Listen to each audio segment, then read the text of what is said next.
तो आज technological series part two में बहुत टाइम बाद मैं आया हूँ। तो पार्ट टू में आज मैं इंडक्शन फर्नेस रिफ्रैक्टरी प्रैक्टिस के बारे में डिटेल में बताऊंगा। तो दोस्तों, induction furnace Indian economy, steel making और ओवरऑल मैन्युफैक्चरिंग में एक बहुत ही पॉपुलर टेक्नोलॉजी है और पिछले 60 साल से यह इंडियन इकोनॉमी में यूज किया जा रहा है। लेकिन ईयर टू ईयर बेसिस पे लास्ट 25 इयर्स में इसकी पॉपुलैरिटी, एक्सेप्टेबिलिटी और कमर्शलाइजेशन अप्रतिम लेवल पे पहुंचा है। मतलब 1983 में फ्यू किलोवाट, फ्यू किलोग्राम्स से शुरू होकर के आज 30 मेगावाट और 60 टन बैच साइज की फर्नेसेस भी काफी पॉपुलर है। तो आज के सीरीज में हम आने वाले समय में जो इंडक्शन फर्नेस ऑपरेशन में मैक्सिमम तकलीफ आने वाली है उसको मैं एड्रेस करूंगा। तो दोस्तों, आपको मालूम है कि रिफ्रैक्टरी सिलेक्शन में वह इकोनॉमिकल होना चाहिए, चीपर होना चाहिए, मेल्टिंग, होल्डिंग और डिस्ट्रीब्यूशन के लिए कंपेटिबल होना चाहिए, लेस स्लैग बनाना चाहिए, जो फॉर्म स्लैग है उसके सामने कंपेटिबल होना चाहिए, टेम्परेचर और एलॉय एडिशन के लिए कंपेटिबल होना चाहिए, मेल्टिंग साइकिल और स्टरिंग और दूसरे जितनी तरह के mechanical forces, charging, holding, distribution, pouring, tapping, additions, slag removal, इन सब के सामने कंपेटिबल होना चाहिए।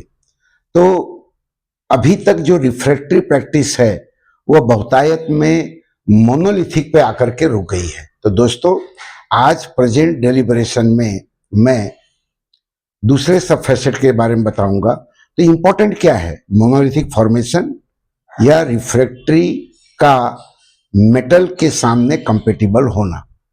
तो कंपेटिबल होना अलग चीज है और फ्यूचर का रिक्वायरमेंट जो है वह स्पेशलाइज्ड ग्रेड, स्पेशलाइज्ड स्टील और प्योर मेटल की तरफ ज्यादा रहेगा, जो आज के इंडक्शन फर्नेस का लिमिटेशन है। जैसे आप डीसल्फराइजेशन नहीं कर पाते हैं, आप डीफॉस्फराइजेशन नहीं कर पाते हैं, जबकि इलेक्ट्रोथर्म ने इन सारी प्रोसेस को पेटेंटेड फॉर्म में पिछले 12 या 14 साल से पॉपुलराइज किया हुआ है। प्रॉब्लम क्या है? रिफ्रैक्टरी। तो अब थोड़ा सा अलग ढंग से सोचे, अगर हम मोनोलिथिक की जगह डाइलिथिक, ट्राइलिथिक, क्वार्टरलिथिक, पेंटालिथिक तक के कॉम्बिनेशन हम सोच सकते हैं। मतलब आउटर पोर्शन जिसमें मैक्सिमम रैमिंग मास जाता है रिफ्रैक्टरी में, वह आप चीपर मटेरियल रखें और इनर मोस्ट जो मेटल के कांटेक्ट में रहता है वह फ्यू इंचेस जो है आप एल्यूमिना, मैग्नीशिया, जिरकोनिया या स्टेट ऑफ आर्ट रिफ्रैक्टरी आप सेलेक्ट कर सकते हैं। क्यों? क्योंकि इनर साइड में कंपेरेबल ओवरऑल रैमिंग मास का 10 to 18% ही आप precise high quality refractory use करेंगे। और ये रिफ्रैक्टरी इस तरह से आप बनाएंगे कि जिससे आपको 3 डिस्टिंक्ट जोन, आप फर्नेस ऑपरेशन शुरू करते हैं तभी से आपको मिलना चला है। मतलब कॉइल की तरफ पाउडर, सेंटर सेमी फ्रिटेड और इनर मोस्ट जो है high strength, high temperature compatible, सारी तरह के मैकेनिकल फोर्सेस को विस्टैंड कर सके, एब्रेजन रेजिस्टेंट, वियर रेजिस्टेंट और जिसमें सिंटरिंग की जरूरत ना हो, इस तरह के कॉम्बिनेशन वाले आप रिफ्रैक्टरी यूज करके less inclusion, high purity, alloy steel और हाई वैल्यू के स्टील का प्रोडक्शन कर सकते हैं।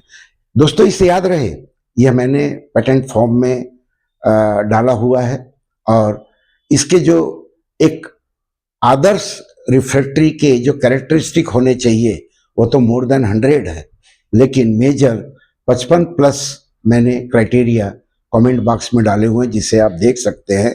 और आओ टेक्नोलॉजिकल फ्रंट में हम मोनोलिथिक रिफ्रैक्टरी की जगह पे डाइलिथिक, ट्राइलिथिक, क्वार्टरलिथिक, पेंटालिथिक और हेक्सालिथिक की जर्नी शुरू करें और आने वाले समय में 40 मैट्रिक टन से लेकर के 110 मैट्रिक टन क्रूसिबल साइज की नई रिफ्रैक्टरी प्रैक्टिस को शुरू करें। Thank you very much.